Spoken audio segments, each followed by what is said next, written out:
10 gaztetik 6 gurasoen etxean bizi dira, nahi izan da ere ezin daitezke euren kontura bizi. 35 urte dut eta nire gurasoekin bizi naiz. Gurasoekin, oraindik.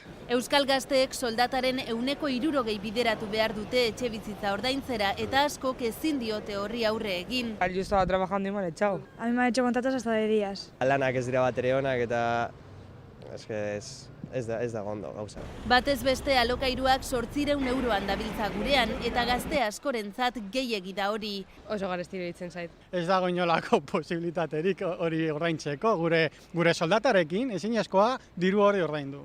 Eta etxe bat erostea 200.000 euro kostatzen dela jakinda burutik pasatu ere ez zaie egiten erostearena. Tienes que tener bastante dinero ahorrado y eso y ahora pues para gente de mi edad es imposible tener dinero ahorrado. Mucho aval necesitamos. Nik uste dut ja astu beharko garela etxeaz erosteaz. Le digo que le dejaré la casa cuando yo me vaya a la residencia, porque otra solución no la encontramos. Horrek guztiak emantzipazio adina 30 urtera arte atzeratzen du eta bikotekidearekin edo lagunekin joatera behartzen ditu gazteak. Horren aurrean Eusko Jaurlaritzaren ustez beharrezkoa da etxe bizitzen prezioa jaistea. Etxe bizitza erosteko edo alokatzeko bi kasuetan erdira jaitsi beharko litzateke. Eusko Jaurlaritzak alokairuen aldeko apustua egiteko gomendatzen du eta badirudi joera aldaketa bat badagoela. Gaur egun etxebideko eskaeren artean 160 alokairurako dira.